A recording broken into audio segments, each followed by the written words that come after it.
Hi guys, welcome to MBA Pathshala. So this is a second part of the decision making learning series. So last video में हमने introduce किया था what is decision making, and in the last video I explained to you what are the different categories that decision making questions fall into.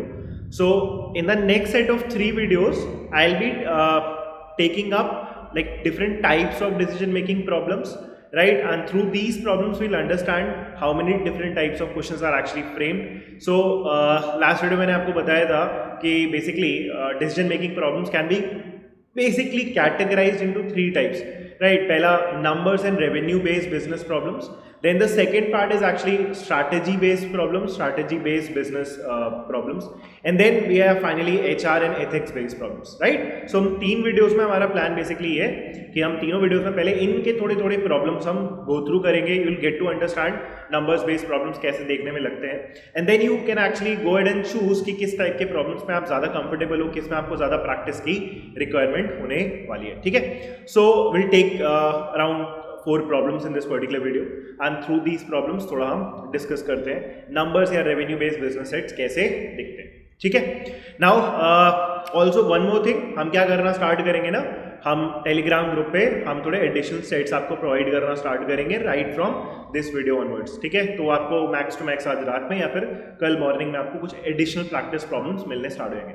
सो ये 3 videos like अभी भी learning part का part है, जिसमें हम पहले डिस्कस कर रहे हैं कि डिसीजन मेकिंग प्रॉब्लम्स को कैसे गो थ्रू करा जाता है, कैसे उसको हम सॉल्व करते हैं, टाइप्स क्या है. 17th ऑनवर्ड, 16-17 ऑनवर्ड हम थोड़े लाइव सेशंस भी कर रहे होंगे, राइट? लाइव सेशंस में basically will be practicing a lot. ठीक है, अभी पहले हम सीखने पे थोड़ा सा फोकस करते हैं, right? So with that state of mind let's kick off with the first problem, right? So let's start reading this particular set. थोड़ा समझने की कोशिश करते हैं what is actually given in this particular scenario, who are major stakeholders are, right? We understood what is the concept behind stakeholders. उनको हमें satisfy करना पड़ता है, और एटलीस्ट हमें मेजॉरिटी स्टेक होल्डर्स को सेटिस्फाई करना पड़ता है through those decisions, right? Let's read this. A few years back, Mr. Arbit and Mr. Boring started an oil refinery business. Their annual earning is currently just 50,000 million rupees. So, just 50,000 million rupees. So this is a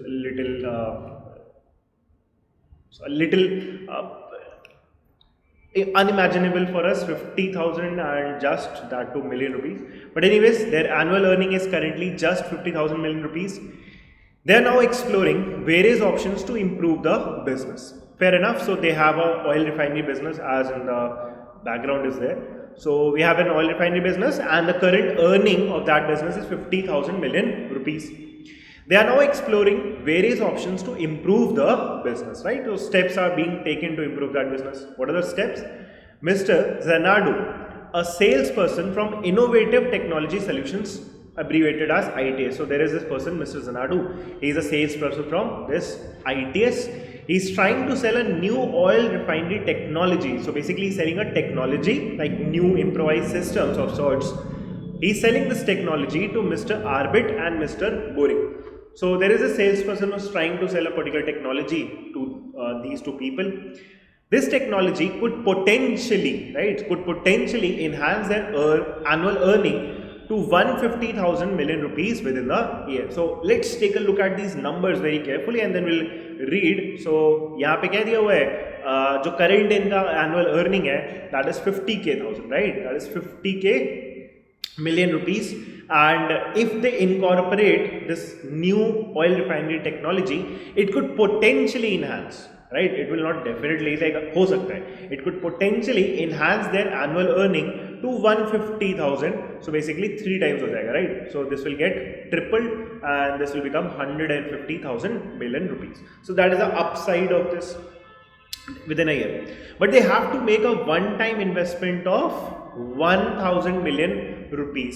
So 50,000 currently they are earning, right? इस new technology को incorporate करने के लिए they need to make a one-time investment. So ये एक ही बार लगेगा, कितना लगेगा?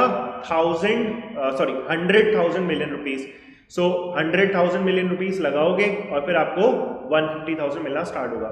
Now अभी इसी करंट पॉइंट में अगर आप इसको थोड़ा सा अगर आप ऑब्जर्व करो क्लियरली, तो फर्स्ट ईयर फर्स्ट ईयर तो it is no profit no loss, because ultimately अगर आप नोटिस करो देखो 50,000 तो आपको बाय डिफॉल्ट मिल ही रहा है, right? Currently it is generating 50,000 million rupees. Now इस नई टेक्नोलॉजी को आपको लाने के लिए क्या करना पड़ेगा? 100,000 मिलियन रुपीज लगाना पड़ेगा, right? 100,000 million rupees and at the end of year you will get what? 150,000। तो बेसिकली जितना आपका एक्स्ट्रा बना, एक्स्ट्रा कितना बना? 100,000। 50,000 से 150,000 का रेवेन्यू बना, तो रेवेन्यू इंक्रीज कितने से हुआ? 100,000 से। और एक्चुअली में फर्स्ट ईयर में आप उतना ही बेसिकली वन टाइम इन्वेस्टमेंट लगा रहे हो, बट आप फर्स्ट ईयर में लगा तो रही हो उतना ही आप सेम इन्वेस्टमेंट लगा रहे हो। सो हो क्या रहा है ना, फर्स्ट ईयर आप ब्रेक इवन टाइप का पहुंच जाओगे, लाइक 100,000 आपका रेवेन्यू बढ़ रहा है बट उसको कंपेंसेट कर दे रहा है आपका इन्वेस्टमेंट, दैट इज 100,000 का। सो मेजरली आपको जो बेनिफिट होना स्टार्ट होगा वो कब से स्टार्ट होना होगा? May be next year onwards. अगर ये सक्सेसफुल ऑब्वियसली रहा तो नेक्स्ट ईयर ऑनवर्ड आपको एडिशनल यही 100,000 एक्स्ट्रा आपको मिलना स्टार्ट हो जाएगा, बिकॉज फिर वो वन टाइम इन्वेस्टमेंट आपको नहीं देना पड़ेगा। So that is the current scenario, that is how the numbers look to me. Now if the technology is not successful, now we have to be very careful in this, if the technology is not successful, so basically this is what this is the downside of this particular technology. Downside as in कि ये technology अगर successful हुआ तब तो ये scenario आपका बन जाएगा, but there are chances that this technology is not successful. Now if the technology is not successful, the investment would be lost. तो ये पूरा का पूरा जो investment है आपका, ये 100K, राइट? 100K, ये आपका पूरा क्या हो जाएगा? It will be lost, zero हो जाएगा, right? Mister Arbit and mister Boring are discussing possible risks of this investment. So they are evaluating what are the different kinds of risk, right? तो context अपने को clear है, these two people are running this oil refining business and it is generating 50,000 million rupees. Then this person, Mr. Zanadu, who is from ITS, is trying to sell them a new technological solution. वो solution अगर successful रहा तो क्या हो जाएगा? आपका revenue triple हो जाएगा, 150,000 हो जाएगा, so you'll get additional 100,000, but you'll have to make a one time investment of 100,000. so first year में like कोई बहुत ज़्यादा फर्क नहीं पड़ेगा आपका, ठीक है? जितना आप एक्स्ट्रा कमाओगे उतना ही बैलेंस हो जाएगा फ्रॉम दैट इन्वेस्टमेंट वाला part, but second year onwards obviously you will get those extra 100,000 rupees. So there is this downside of this as well कि अगर ये सक्सेसफुल नहीं हुआ, सो देयर आर चांसेस कि this doesn't succeed. So अगर ये successful नहीं रहा, then that entire investment of 100K, 100,000 million will get actually loss, zero बन जाएगा। सो ये है current context. Now the second part of this, Mr. Arbit is enthusiastic about his investment idea, but Mr. Boring is little skeptical.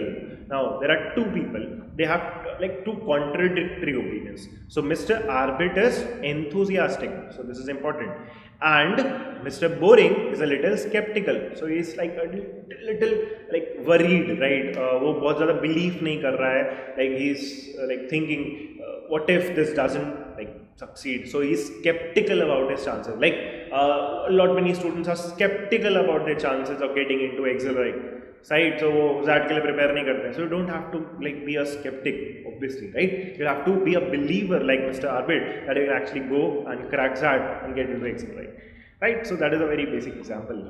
You must actually understand that. So Mr. Arbit is enthusiastic, while Mr. Boring is a little skeptical about this all technology thing. This impasse. Now what does impasse actually mean? अगर आपको impasse exam के time पे नहीं भी समझ में आ रहा है, तो ये जो कॉन्टेक्स्ट था ना, because there are two people, एक बोल रहा है कि करेक्ट है, एक बोल रहा है इनकरेक्ट है. One is optimistic about it, yeah, enthusiastic about it, one is skeptical about it. So these are two different things. So there is this impasse. Impasse is a kind of a deadlock. Deadlock जहाँ से decision आगे लेना हमारे लिए थोड़ा difficult हो जाता है, because I am saying something, the other person saying a different thing and we are contradicting each other, like we don't know whose opinion has to be taken into account, and that is impasse. ठीक है, this impasse makes them approach a consultant. So that is actually the role of a consultant. If you get into a tricky situation in a business scenario, so वही consultant का काम होता है to advice what should be the decision. The consultant make some observations.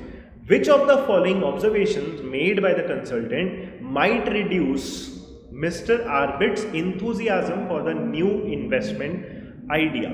Now, we'll have to first understand who the stakeholder is, right? Who is going to be impacted by our solution, whatever decision we are actually going to make, whatever decision is actually correct out of these 5 options, that decision is going to impact whom. So किसके corresponding हमें यहाँ पे realize करना है, जो भी करना है. Which of the following observation made by the consultant might reduce Mr. Arbit's enthusiasm for the new investment idea. So what I'm saying is हमें यहाँ पे ना एक ऐसा option select करना है which is going to reduce Mr. Arbit's enthusiasm. So Arbit is in favor of this like new technology. He is enthusiastic about this investment idea.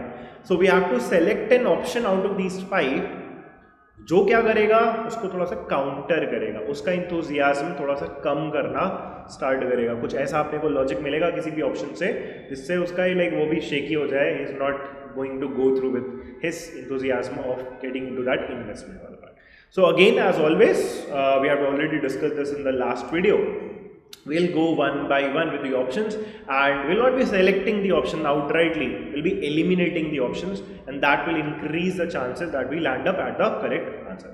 ठीक है, तो let's start reading this. अगर कोई statement outrightly हम reject नहीं कर पाएंगे, so we'll keep that option and finally we'll evaluate between maybe 1 or 2 or 3 like options. Now let's start with the first one. Investment is warranted only when benefits outweigh cost. तो एक तरीके से ये skeptical statement है, मतलब एक तरीके से this statement is telling you be cautious. Cautious किस तरीके से ना है, investment is warranted. Investment का logic तभी बनेगा when the benefits outweigh cost. कि जो आपका ultimately benefit होने वाला है ना, वो आपके कॉस्ट इन्वॉल्व से ज़्यादा हो. नाउ थोड़ा सा इससे आपको ये वाला पार्ट जो मैंने एक्सप्लेन किया था, ये थोड़ा सा आपको रिलेवेंट बनते हुए दिखेगा, राइट. कि बेनिफिट जो आपका है, जो आपका एडिशनल गेन मिले, वो अगर कॉस्ट से ज़्यादा होगा तभी आपको बेनिफिट होने वाला है. अच्छा, इस स्टेटमेंट को मैं यहाँ पे like I will keep this statement, I will not reject this और से this is a right answer. I will keep this because मुझे समझ में आया था कि करेंटली वो 50,000 तो अर्न कर ही रहे हैं, 50,000 million rupees.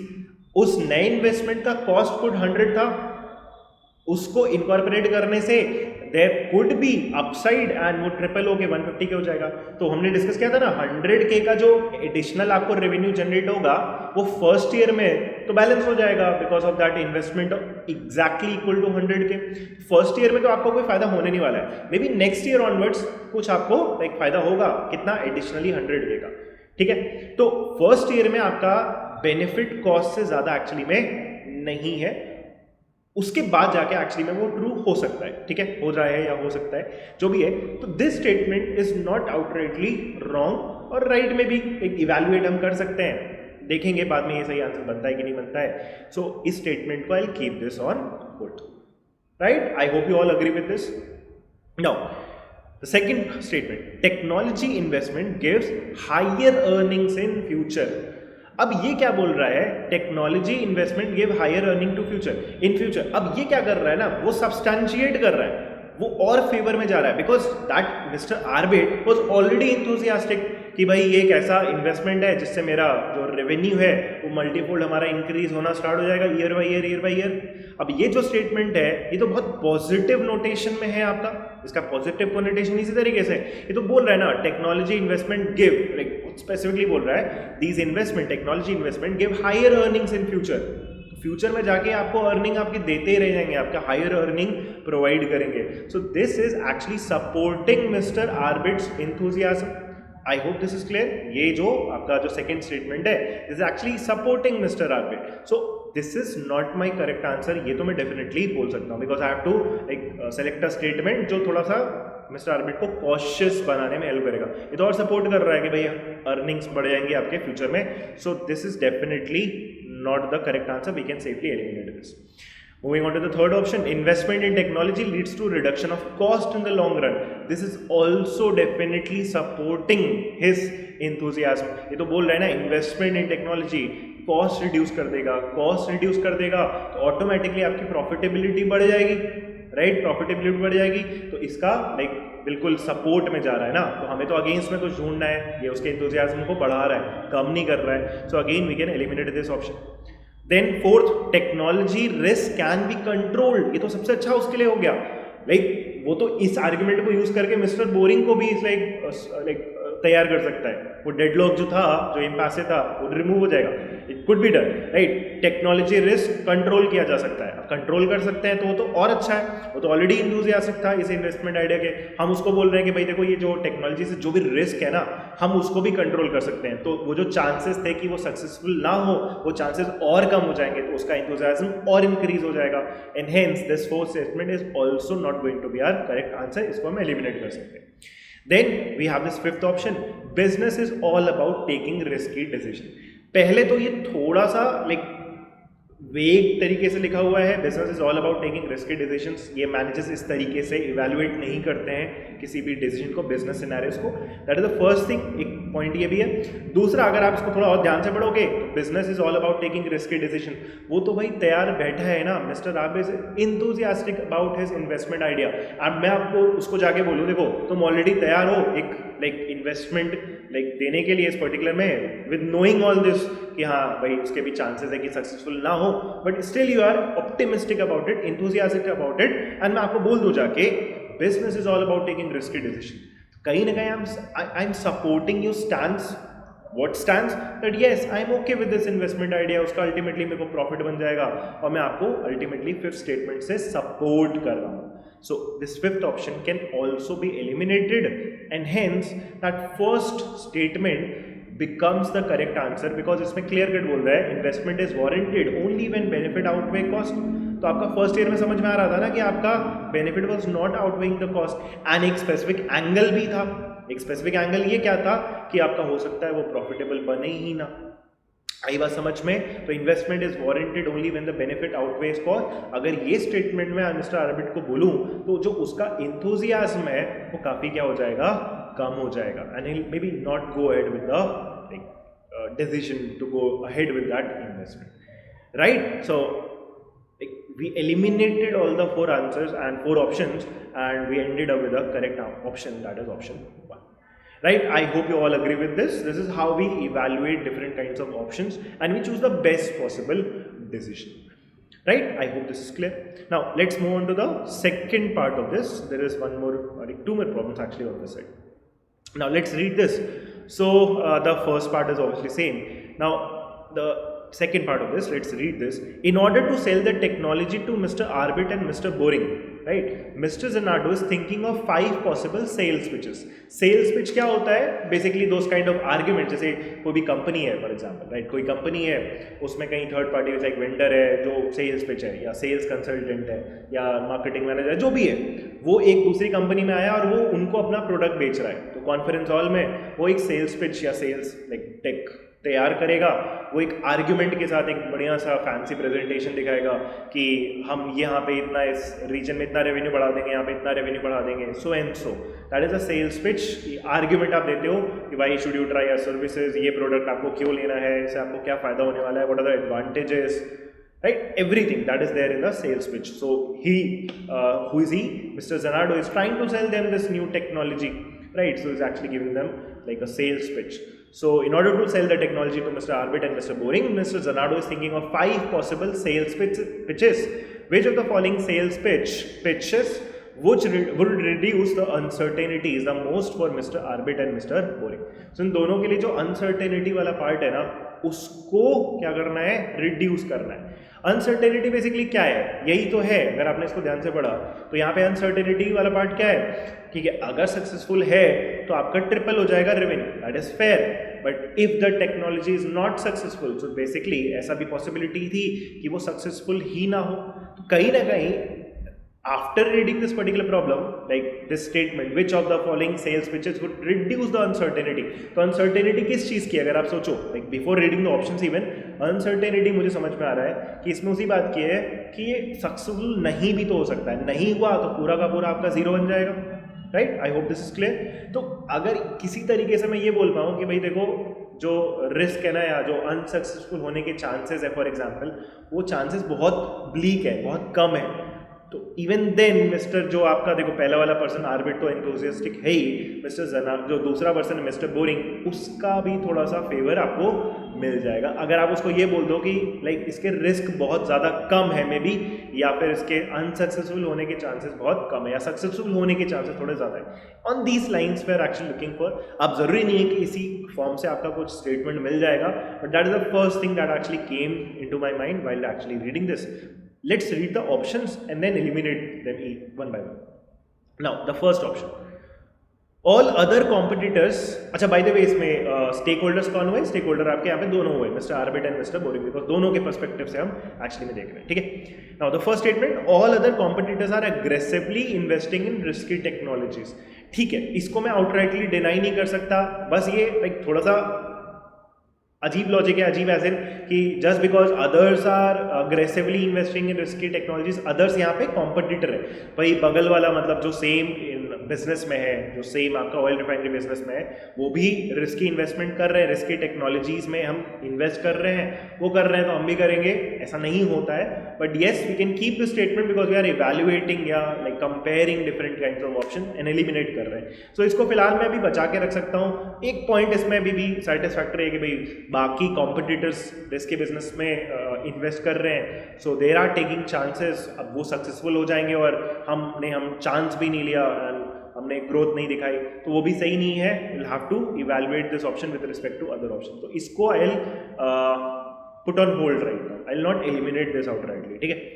The second, if the technology succeeds, तो सबसे पहला स्टेटमेंट में उसमें क्या दिख रहा है, if the technology succeeds, the annual earnings would grow 3 times from the next financial year and they would be able to recover the invested money within a year। ठीक है, ये पार्ट तो सही है, ये पार्ट तो उस पर्टिकुलर लाइक पहले पैराग्राफ में भी तो था कि भाई रेवेन्यू आपका क्या हो जाएगा, 3 टाइम्स हो जाएगा। तो यहाँ पे जो अनसर्टेनिटी थी उसको रिड्यूस करने की बात हुई थी। अनसर्टेनिटी क्या थी कि बिजनेस के अनसक्सेसफुल होने के चांसेस हैं। आपको क्या करना पड़ेगा, आपको ये बताना पड़ेगा देखो बिजनेस के अनसक्सेसफुल, टेक्नोलॉजी के अनसक्सेसफुल होने के चांसेस आपके कम है या सक्सेसफुल होने के चांसेस ज़्यादा है, दोनों बातें एक ही है घूम फिर के। बट ये स्टेटमेंट क्या बोल रहा है, इफ द टेक्नोलॉजी सक्सीड्स, तो यही तो उनकी मेजर टेंशन है, इफ वाला पार्ट कि टेक्नोलॉजी अगर सक्सीड हुई तब तो like it is a very रोजी पिक्चर, सब कुछ अच्छा होने वाला है। But what if the technology doesn't succeed, वही तो मेरी टेंशन है। सो दिस स्टेटमेंट जिस तरीके से ये लिखा हुआ है, if the technology succeeds the annual earning would grow 3 times of the next financial year and they would be able to recover the investment money within 1 year. This statement is not actually removing या reducing the uncertainty, अभी भी वही uncertain है। अगर हो गया तो भाई सब कुछ अच्छा है, बट ये अगर वाला part is putting all the problems, so obviously I will eliminate this second option, right, this doesn't look good to me. Third option, preliminary studies indicate that success rate of the technology is 85%. This is brilliant. Why this is brilliant? Because यही चीज हम ढूंढ रहे थे। क्या ढूंढ रहे थे? किसी तरीके से जो अनसर्टेनिटी वाला पार्ट है, uncertainty about whether this like new technology will be successful और नॉट, ये उसी का लाइक बढ़िया आर्ग्यूमेंट दे रहा है। This is a very nice argument. This is specifically saying there have been studies, preliminary study मतलब इनिशियल स्टडीज इंडिकेट या show that the success rate of this technology is huge as an 85% chances है कि new technology succeed करेगी। तो ये directly क्या कर रहा है, उनके अनसर्टेनिटी को थोड़ा सा रिमूव करने की कोशिश कर रहा है। So this looks like a good answer, right answer, also definitely better than the first one. तो अब बिकॉज फर्स्ट से मेरे को बेटर थर्ड वाला मिल चुका है, now I will go ahead and eliminate this, because first के कंपैरिजन में आपका थर्ड वाला definitely is much better, almost like the right answer. But will read this fourth and fifth statement also, then will finally click on this. So fourth statement, the R&D team, right, research and development team, right, the research and development team of ITS was that innovative technology solutions, right, that company which is selling that.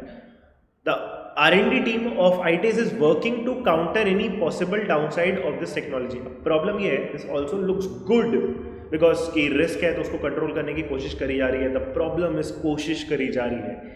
Understand the word. The R&D team of ITS is doing good, but it is working to counter any possible downside of it. Is working का मतलब they are trying to stop, but we don't know whether they will be successful or not future में।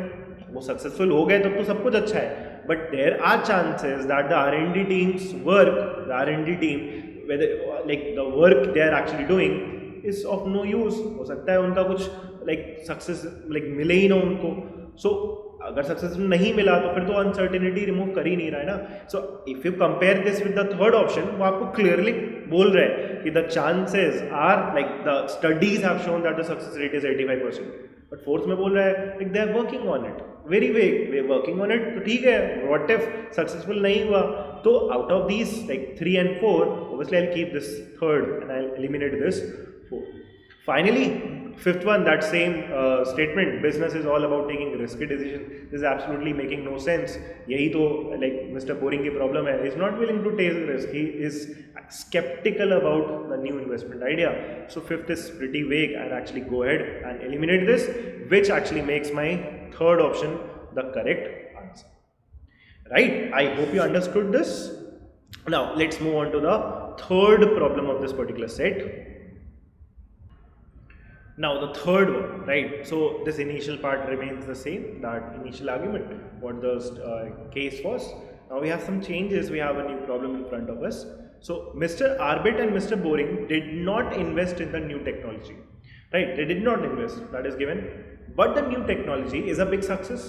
ठीक है, अब ये तो गया, तो उन्होंने इन्वेस्ट नहीं करा, बट दे रियलाइज फाइनली, या जो सिनेरियो है, the new technology is a big success.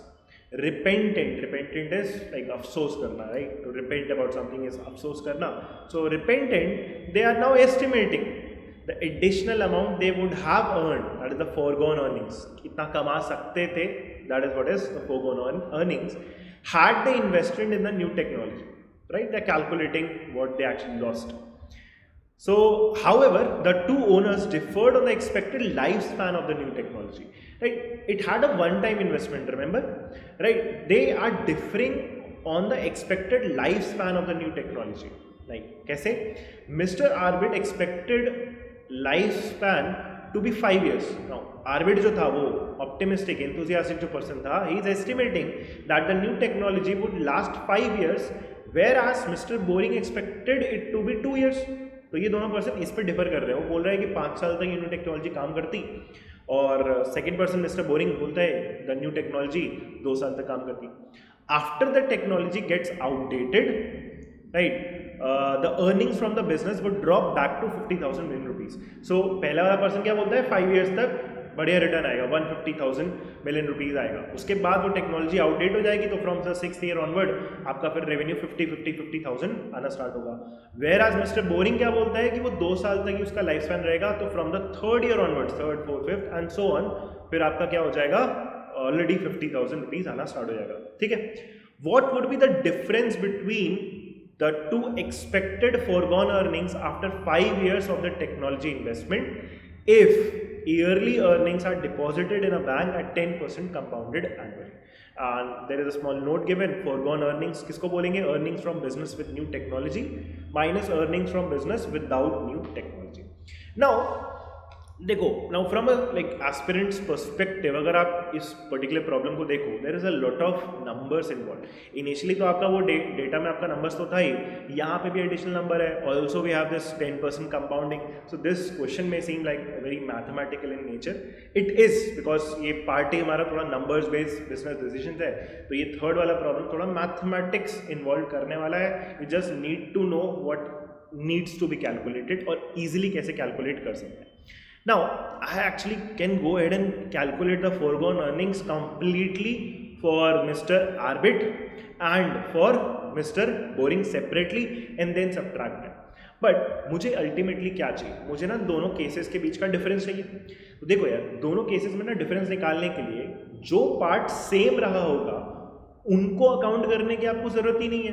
Now I will explain to you what I actually mean by this. So अगर आप नोटिस करो, ये जो फर्स्ट पर्सन है, if I draw a line, let's से,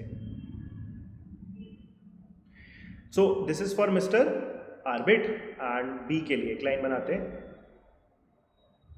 नाउ ये line basically क्या denote कर रहा है, वो टाइम लाइन, जिस तरीके से उनको रेवेन्यू मिला, right. So let's say 5 years की बात करते हैं, 1, 2, 3, 4 एंड 5 years. इसके बाद भी 1, 2, 3, 4, 5 years. इसके बाद हम इसलिए नहीं बना रहे बिकॉज दोनों के ही केस में आउटडेटेड हो चुका है, तो वो तो सेम वैसे भी आने वाला है. अच्छा, इसमें अगर मैं कंपैरिजन करना स्टार्ट करूँ, तो आर्बिट के केस में ही इज लाइक सेइंग कि 5 years तक न्यू मशीनरी चलेगी. 5 ईयर्स तक चलेगा तो हर ईयर इसको कितना मिलेगा 150,000. सो यहाँ पे भी 150,000, यहाँ पे भी 150,000, 150,000, 150,000, 150,000. एंड सिमिलरली बी के केस में अगर आप देखोगे तो उसने क्या एस्टिमेट किया कि वो 2 साल चलेगा. तो यहाँ पे 150K, यहाँ पे 150K, but from the third year onwards सिर्फ वापस कितना मिलना स्टार्ट होगा 50K, 50K and 50K. Now इसमें एक और पर्सपेक्टिव है. ये जो इनको रेवेन्यू मिल रहा है ना, ये क्या करते हैं, ये CI पे इन्वेस्ट कर देते हैं और CI में रेट ऑफ इंटरेस्ट कितना आपका 10%. तो आपको डिफरेंस निकालना है. What I am saying is in दोनों केसेस में आपको जो डिफरेंस निकालना है फॉरगॉन अर्निंग्स का, उसमें जो पार्ट बिल्कुल आइडेंटिकल है वो उसको अगर मैं सब्ट्रैक्शन में लेके आऊंगा भी, वो तो वैसे भी कैंसिल आउट हो जाने वाला है. जैसे फर्स्ट ईयर में ये जो 150,000 यहाँ पे मिला, ये तो दोनों ही केस में दोनों ने एस्टिमेट करा 150,000 ईच. तो उसको CI पे जब वो इन्वेस्ट करेंगे तो दोनों का अमाउंट भी सेम आएगा, फॉरगॉन अर्निंग्स वो सब कुछ सेम आने वाला है. तो उसको हमें इवैल्यूएट करने की जरूरत ही नहीं है. अगर मेरे को डिफरेंस निकालना है तो मैं डिफरेंस सिर्फ उन चीज़ों का निकालूं जहां पे डिफरेंस क्रिएट हुआ. So what I am saying is, थोड़ा अगर हम स्मार्टली इसमें खेलें तो फर्स्ट ईयर और सेकेंड ईयर में कोई भी आपका डिफरेंस नहीं आने वाला है. जो डिफरेंस आपका आना स्टार्ट होगा वो डिफरेंस आना स्टार्ट होगा थर्ड ईयर, फोर्थ ईयर और फिफ्थ ईयर में. उसके बाद फिर से डिफरेंस नहीं आएगा बिकॉज दोनों ही केस में 50-50-50 है. तो जो भी ये 3 साल है ना, यहीं पे पूरा डिफरेंस आपका क्रिएट हुआ है. अब इसके केस में अगर आप इस थर्ड ईयर में देखो तो इस 150,000 पे उसको 2 बार 10% का कंपाउंडिंग मिलेगा. यहाँ पे इसको इस 50,000 पे 2 बार कंपाउंडिंग मिलेगा. तो इन दोनों का जब मैं डिफरेंस करूंगा तो 150 पे लाइक 1 पॉइंट क्या होगा, जैसे अगर मैं लिख दूं थोड़ा सा, इसको हम और बेटर तरीके से सॉल्व करेंगे. I am just writing this. 150 पे 2 बार सक्सेसिव लगेगा तो 150 इंटू 1.1 का क्या हो जाएगा स्क्वायर. लाइक 10% इंक्रीमेंट का मतलब 1.1 टाइम्स, फिर से 10% का इंक्रीमेंट मतलब 1.1 टाइम्स. तो 150 इंटू 1.1 का स्क्वायर हो जाएगा. इस केस में यहाँ पे ये दूसरा वाला वैल्यू कितना हो जाएगा 50 इंटू 1.1 का स्क्वायर. अभी फाइनली आप जाके इन दोनों को सब्ट्रैक्ट करने वाले हो ना, तो आप यहाँ पे सब्ट्रैक्ट करोगे तो 1.1 का स्क्वायर कॉमन है, तो 150 माइनस 50 जो एक्स्ट्रा आएगा ना उसी पे आप सक्सेसिव बस लगा दो. तो जो थर्ड ईयर में आपका जो डिफरेंस है, डिफरेंस कितना है 100,000 का, 100,000 का, उस पे कितना मिलेगा, लाइक कितना इंटरेस्ट डेवलप हो जाएगा 1.1 का स्क्वायर. सो दिस इनटू 1.1 का स्क्वायर. सिमिलरली फोर्थ ईयर में जो 150K मिला इधर और 50K मिला इधर, इनका डिफरेंस कितना आया 100K अगेन. तो 100K इस पे एक बार आपका 10% मिलेगा तो इंटू 1.1 हो जाएगा. एंड फाइनली यहाँ पे तो इस पे कोई इंटरेस्ट मिलेगा नहीं क्योंकि फिफ्थ ईयर का है. लाइक यहाँ पे अगर इनका बस सीधा डिफरेंस देंगे तो 150K माइनस 50K कितना आ जाएगा आपका सीधा 100K. यही जो वैल्यू है, ये जो एक्सप्रेशन मैंने लिखा, ये 3 टर्म्स का sum, this is actually the difference between their foregone earnings. तो इसमें 100K कॉमन निकल जाएगा, 100,000 इज कॉमन, और अंदर क्या हो जाएगा 1.1 का स्क्वायर प्लस 1.1 प्लस 1 कॉमन आएगा. 1.1 का square is 1.21 plus 1.1 plus of 1. तो 1.21 प्लस 1.1 प्लस 1, ये काफ़ी कुछ आपने कंपाउंड इंटरेस्ट के टाइम पे करा होगा. लाइक वही सिंपल चीज़ें हैं, थोड़ा इंस्टॉलमेंट जैसा आपको दिखेगा. तो ये कितना हो जाएगा 3.31 राइट, 234 राइट, 2 3 राइट, हाँ 3.31 इंटू 100K. तो 3.31 इंटू 100K ये कितना हो जाएगा 331,000 right, 331,000 million rupees. So option 2 will be my correct answer. तो इसमें कोई डिसीजन मेकिंग जैसा नहीं था. अब ये देखो बिल्कुल मैथमेटिकल इन नेचर है. तो डीएम वगैरह के सेक्शन में ना इस टाइप के प्रॉब्लम भी आपको प्रीवियस ईयर में मिले हुए हैं राइट. सो यही मैं आपको एग्जाम्प्लीफाई करना चाह रहा था कि मैथमेटिकल या नंबर्स बेस्ड प्रॉब्लम किस टाइप के आपके दिखते हैं राइट. तो फर्स्ट 2 प्रॉब्लम्स में थोड़ा आपको डिसीजन मेकिंग का ज़्यादा फ्लेवर दिख रहा होगा, but when it came to this third problem this was entirely basic mathematics. बस आपको वो लॉजिक समझना है और आप उसको कितना एक बेटर तरीके से कैलकुलेट कर सकते हो, that part becomes crucial. But even then if you say इस पूरे सेट को करने में आपको अगर 10 मिनट भी लगा तो that 10 minutes would give you 3 marks. Like even 10 minutes की जगह अगर आप 12 मिनट्स भी लिए दैट गिव्स यू 3 मार्क्स. तो 12 मिनट में अगर आपको 3 नंबर मिलते हैं फॉर एग्जांपल 12 मिनट में, और 1 घंटे में हम करने की बात बोल रहे हैं आपको डीएम का सेक्शन, तो 12 मिनट्स अगर आप इसी तरीके से 12 मिनट्स के कितने स्लॉट्स बनाओगे 1 घंटे में, जैसे कि आपके 5 स्लॉट, और ऐसे एक एक 3 नंबर मिल गए 15। अब ऑब्वियसली सब कुछ सही नहीं होगा, तभी आप बोल रहे हो कि आप 10 11 अप्रोक्सीमेटली आप फोकस कर सकते हो, वेयर मिनिमम इतना आप कर सकते हो with good level of preparation, that is perfectly doable. Right, so I hope you understood this. I'll take one more example of how the numbers based set look like in decision making. So now this particular problem had like more problems on this, but that were like mostly strategy based, right? Strategy based and ethics based. So I have included the problem which is actually the revenue or like numbers based problems. Let's read this. This is also a good set, like good problem. How we actually solve this is nice, right? Let's read this and then we'll start solving this. So we have this life-saving pharmaceuticals LSP company, right? Life-saving pharmaceuticals is India-based pharmaceuticals company. Their business mostly revolves around a couple of generic drugs and a few patented drugs. So there are two types of drugs involved. A couple of them are generic drugs and a few are patented drugs. तो दो type के आपके drugs हैं. LSP operates in 30 odd countries, approximately 30 countries, and more than 50% of their sales volume is from outside India, right? So outside India से more than 50% है, मतलब India से कितना है फिर आपका less than 50%. ठीक है, बाहर से 50 से ज़्यादा है तो इंडिया में आपका कितना होगा, 50 से लेस होगा. Now the second part, if more than 50% of the sales volume is from generic drugs, तो दो टाइप के ड्रग थे, उसमें भी उसी टाइप का आपका स्टेटमेंट है जैसा कि आपका ये फर्स्ट पार्ट था ना, इंडिया में आपका इंडिया से बाहर 50% से ज़्यादा है तो इंडिया के अंदर आपका क्या है 50% से कम है. उसी तरीके से कैटेगराइजेशन आपका जेनरिक और पेटेंटेड में भी था. तो if more than 50% of the sales volume is from generic drugs, right, generic से 50 से ज़्यादा है तो ऑब्वियसली पेटेंटेड ड्रग्स में 50 से लेस होगा. Then which of the following options is definitely correct? Note all percentage figures are with respect to the total sales volume of this LSP company, right? तो पूरा आपका sales volume का उसी का percentage आपको ये दिया हुआ है जितने भी ये values थी, right? And also जो options में ये values दी हुई है. Now if I quickly look at the options, आपको क्या करना है वो ये options बता देंगे किस तरीके से हम इसमें approach भी कर सकते हैं. If sales volume of patented drugs in India is 43%, the sales volume of generic drugs in India will be less than 43%. So what I'm imagining from this particular scenario, and you should definitely learn this, जैसे कि थोड़ा बहुत आप quant में भी ये बहुत सारे परसेंटेज के प्रॉब्लम्स में करते थे. What I'm actually imagining is a 2x2 का ग्रिड. ये 2x2 का ग्रिड क्या है? बिकॉज ये LSP कंपनी का जो भी टोटल नंबर ऑफ ड्रग्स है ना, जो बिजनेस है, फॉर एग्जाम्पल ड्रग्स नहीं बोलेंगे, बिजनेस बोल रहे हैं फॉर एग्जाम्पल, ये जो बिजनेस है वो दो लाइक रीजन वाइज भी डिवाइडेड है, like business from India, business from outside India. Similarly यही से पूरा LSP कंपनी का जो बिजनेस है, it comes from two types of drugs. One is this generic drug and the other is patented drug. So same चीज को आप दो तरीके से कैटेगराइज कर रहे हो. इस चीज को लाइक पिक्चर में लाने के लिए we always use this 2x2 का ग्रिड. तो मैं क्या बोलता हूँ, एक सिंपल सी ग्रिड बनाते हैं. एक साइड हम क्या लिख लेते हैं, जेनरिक फॉर एग्जाम्पल, ठीक है, और दूसरा हम क्या लिख देते हैं, patented, and the other category is from India and the other category is outside, right? Outside लिख सकते हैं. And we have this 2x2 का grid. Now what also was given in this, as I read in the starting, the division, right? कि total आपका 100% drugs एक LSP company produces. इस total 100% drugs में आपका क्या है, क्या दिया था आपका 50% of the sales volume is from outside India. तो आउटसाइड वाला ये जो पूरा है, अब आउटसाइड में आप देखोगे तो दो चीज़ होंगी. आउटसाइड में जेनरिक ड्रग्स भी होंगे, आउटसाइड में आपके पेटेंटेड ड्रग्स भी होंगे.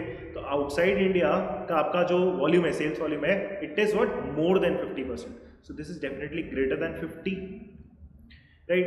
ये आपका डेफिनेटली ग्रेटर देन 50 हो गया. अच्छा, second part, if more than 50% of the sales volume is from generic drugs. तो जेनरिक का, अब जेनरिक में इंडिया भी है, जेनरिक आउटसाइड भी है, तो इसका टोटल सेल्स वॉल्यूम भी क्या है, मोर देन 50. सो ये आपका 50 से ज़्यादा है. अब देखो ऐसा है, टोटल सेल्स वॉल्यूम आपका 100% रहेगा. आउटसाइड में अगर 50 से ज़्यादा है तो इंडिया में डेफिनेटली 50% से लेस होगा. Similarly total drugs again generic and patented में डिवाइडेड है. जेनरिक में आपका 50 से ज़्यादा है तो पेटेंट में क्या होगा, आपका 50 से लेस होगा. तो ये हमारा एक बेसिक स्ट्रक्चर हमने तैयार करके रख लिया है। अब आपको क्या करना है, यहाँ पे ये जो ऑप्शंस दिए है ना, उसमें आपको बार बार क्या दिया है, एक स्पेसिफिक आपको ब्लॉक की वैल्यू दी हुई है एंड किसी दूसरे आपको ब्लॉक की वैल्यू को यहाँ पे चेक करना है। और आपको चेक क्या करना है, रिमूव दिस, आपको क्या चेक करना है, whether this is definitely correct और नॉट, राइट। डेफिनेटली करेक्ट वाला अपने को यहाँ पे चेक करना है, राइट। सो ये स्ट्रक्चर क्यों बनाया हमने, आई होप ये पार्ट आपको समझ में आया, थोड़ा इजी कर देगा अपना काम। अब हम स्टार्ट करते हैं जरा इसको one by one option check करने से। Now let's check the first option.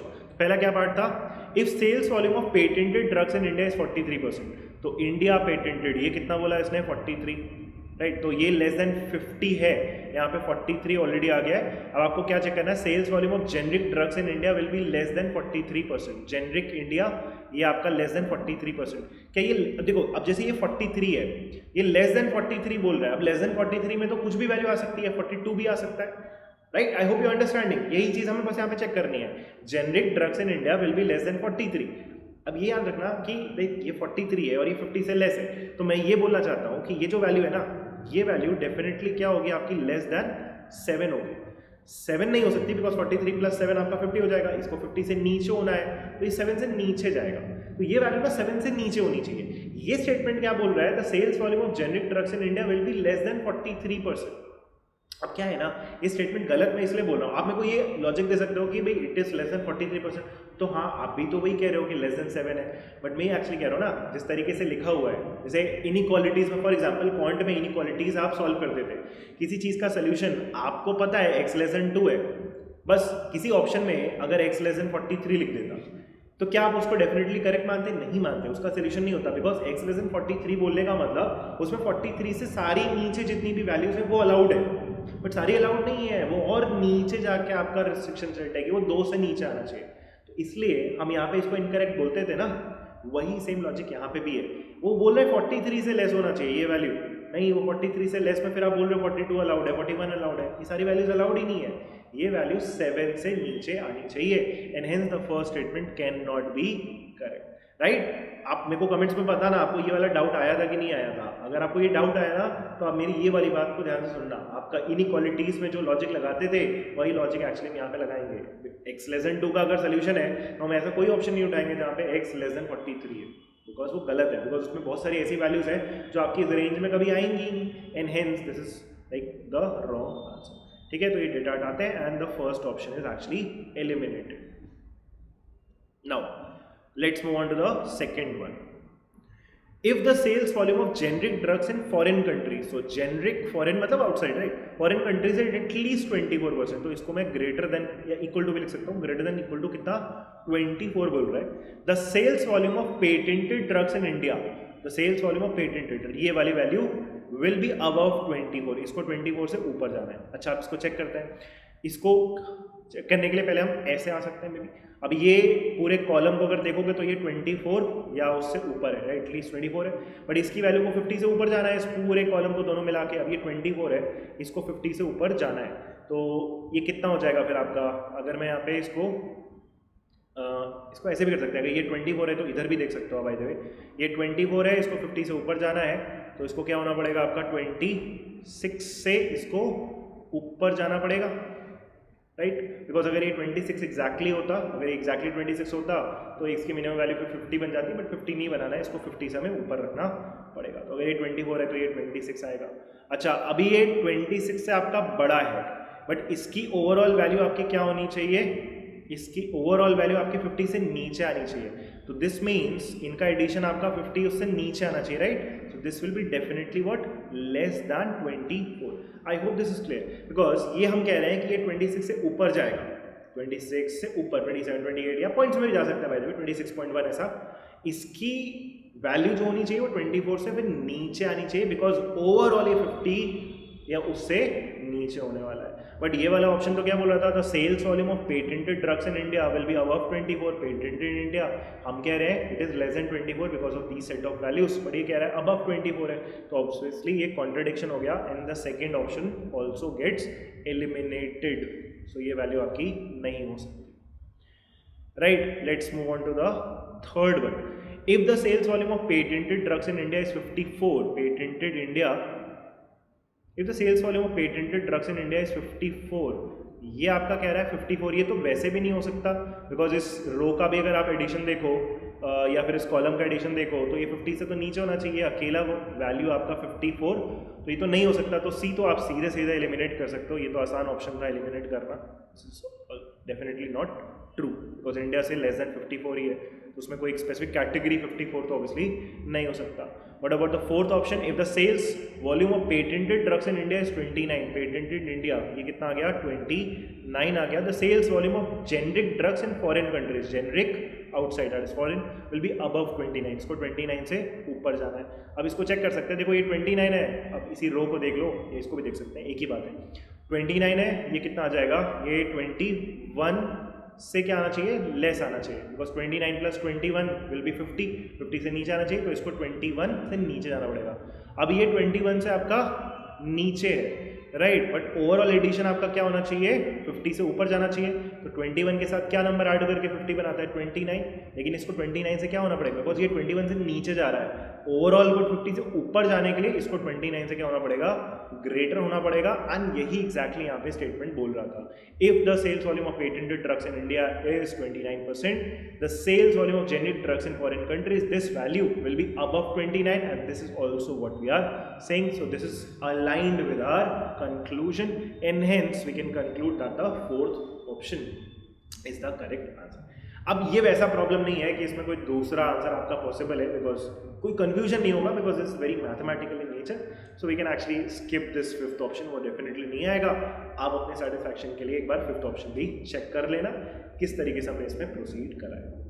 Right, so I hope you understood in this particular session किस तरीके से numbers, information and numbers based हम डीएम के सेट्स को अप्रोच करते हैं। Right, so that was all about this particular video. आपको हो सकता है लाइक किसी प्रॉब्लम में कुछ भी अगर डाउट आया ना तो आप इसको प्लीज़ कमेंट्स में डालना, I will make sure I explain to you again, ठीक है, and just write that in text, आपको समझ में आ जाएगा। And as I explain in the starting of this video, हम 3 सेशंस करेंगे। पहले मैं आपको थोड़ा अवेयर करना चाहता हूँ डिफरेंट टाइप के, जिस टाइप के आपके सेट्स आते हैं, right, will not rush into it, इसको आप ना बहुत एक पेशेंटली डील करो।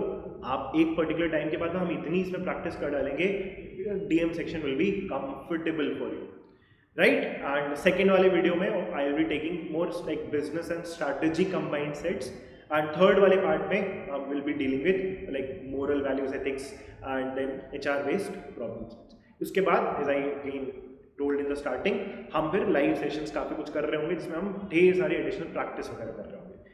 Right, so having said that, I hope you understood this. I hope everything is clear in this. आप again doubts में डाल सकते हो. I hope you have a good day. Thank you. Bye.